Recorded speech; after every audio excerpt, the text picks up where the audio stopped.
Who owns ancient art? Is it the people that discover it, like amateur spelunkers, academics, or curious teenage boys?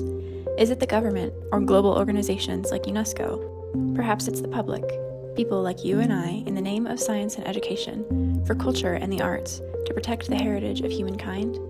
Or is it no one? The art exists as reminders of our past, to study and appreciate, but never to claim? There's no one perfect answer. In this situation, I apply the concept that ancient art belongs to everyone. If this is true, everyone should be able to access it. Without conservation, we lose links to our past, our evolution, and the progression of humanity itself. Imagine, for a moment, stepping back into the deep reaches of time. Rocky cave walls twisting and turning, the air cool and damp. Firelight creates animals out of limestone and shadow. Welcome to the Chauvet Pont cave. Located in Ardèche, France, what's considered one of humanity's oldest known masterpieces was closed off by rockfall around 20,000 years ago. On December 18, 1994, Jean-Marie Chauvet, Elliot Brunel, and Christian Hilaire were exploring an entrance to a cave system when they noticed light airflow leading to underground caverns. Soon, the group found themselves in a magnificent cavern full of Paleolithic drawings and material remains. The trio contacted the General Curator of Artistic Heritage for the French Ministry of Culture, renowned prehistorian Jean Clotes. Clotes recommended that the cave be immediately protected from further outside interference to avoid compromising its fragile state. Security cameras and a steel door were installed outside the entrance. Access today is limited to a small number of researchers and scientists. In 2014, the Chauvet Pont cave was listed as a UNESCO World Heritage Site.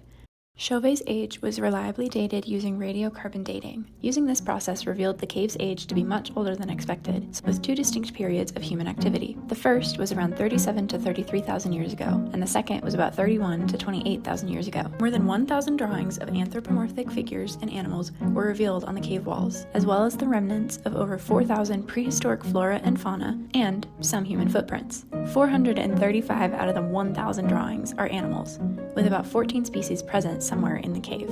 Many of the creatures depicted are dangerous and would have been difficult to observe well enough to paint their likeness. 30 years after the initial discovery, the cave is a holy grail of some of the earliest known and best preserved figure drawings in the world. Around 80% of the registered drawings have been identified with the Aurignacian period, around the 32,000-year-old mark.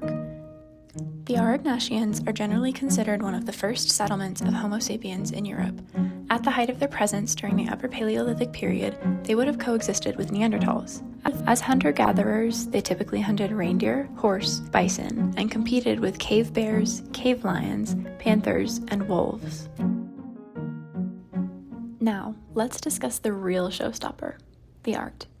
Upon entering, some of the first paintings one would see are 3 cave bears depicted in red ochre. The rest of this area includes clusters of large red dots, some unidentifiable images that are likely of a bird or butterfly in flight, and another large panel with handprints, geometric signs, and more animals.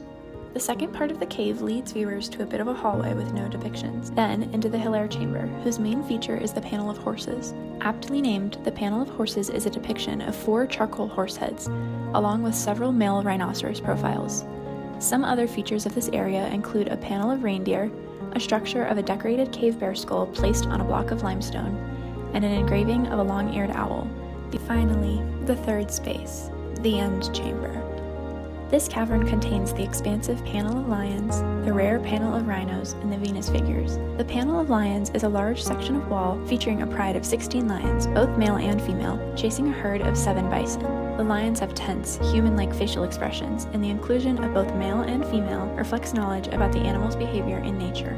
The panel of rhinos consists of charcoal drawings of 9 lions, 1 reindeer, and 17 rhinos, which are considered to be rare depicted at all in Paleolithic art, let alone in large quantities. From a technical standpoint, depictions throughout the cave utilize depth and atmospheric perspective. Take the panel of horses. At a distance, the composition shows a herd of horses stampeding across the landscape.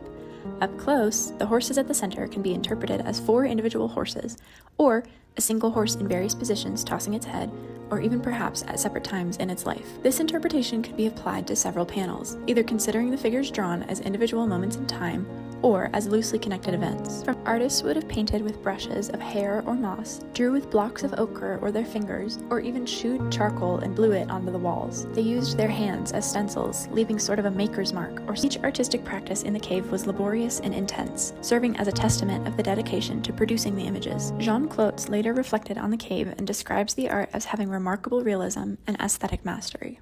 Considering the cultural context, the Chauvet Pont d'Arc cave encouraged historians to reanalyze the developmental model of art history as it was known. It shifted the unilinear belief that art began as crude, simplistic works and slowly became more sophisticated. The findings in the cave demonstrate that prehistoric artists painted in a consistent style for around 25,000 years. This still doesn't answer the question of why the drawings were done in the first place. It can be tricky to apply this interpretation to cave art, but Jean Clotes and his colleagues believed that Chauvet functioned as a type of gateway to the netherworld, or at least a land where spirits were thought to live. People likely didn't live in these caves, and they were much too dark to be used as what we would consider art galleries. A widely accepted understanding is that the depictions were connected to the supernatural in a shamanistic manner.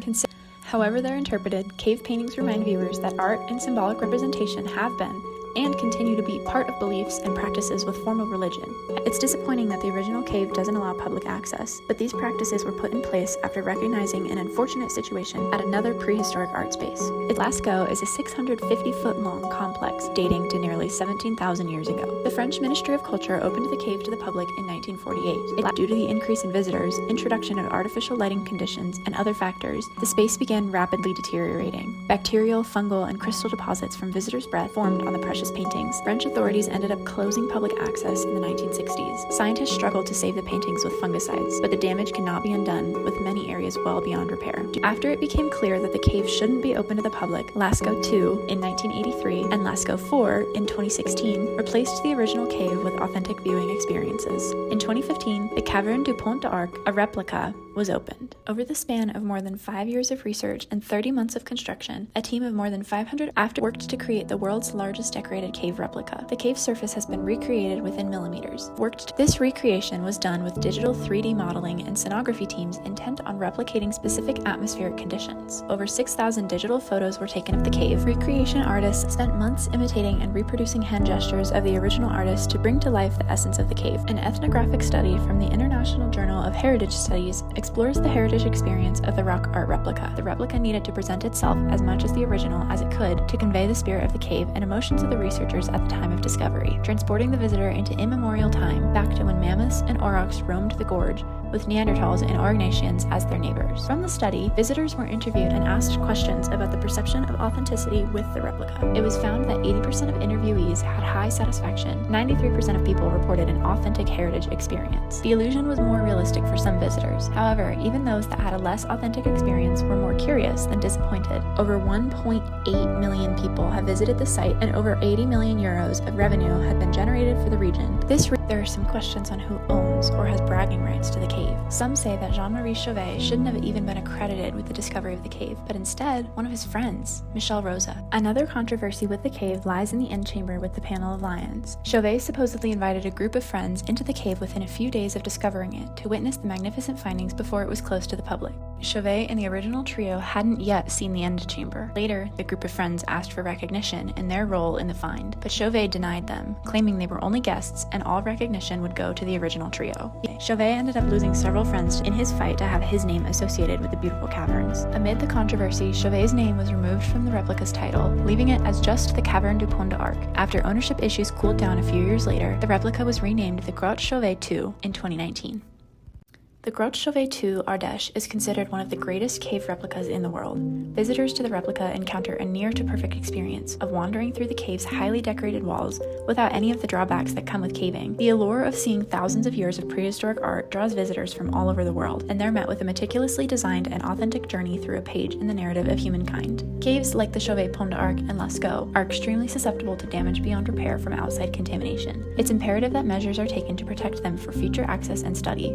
If the caves are damaged and contaminated by outside visitors, no one will be able to view or access the art. Hundreds of opportunities for scientific and historic research will be lost. Interested tourists and visitors should be able to depend on realistic replications to gain an authentic experience without risking irreparable damage to significant sites in the historical narrative of humankind. If a replica is the best method to maintaining access to and preservation of a beautiful and fragile environment, then a replica we must accept. After all this, who do you think the Chauvet Cave belongs to? Is it the discoverers, Chauvet and his cave spelunking friends? Is it the government, as the French national government took responsibility in protecting this show-stopping cavern? Is it the public, people like you and I, the millions of visitors and curious tourists interested in seeing the beauty of prehistoric art? Perhaps it's no one. The art only existing as reminders of our past, to study and appreciate, but never to claim. There's no one perfect answer.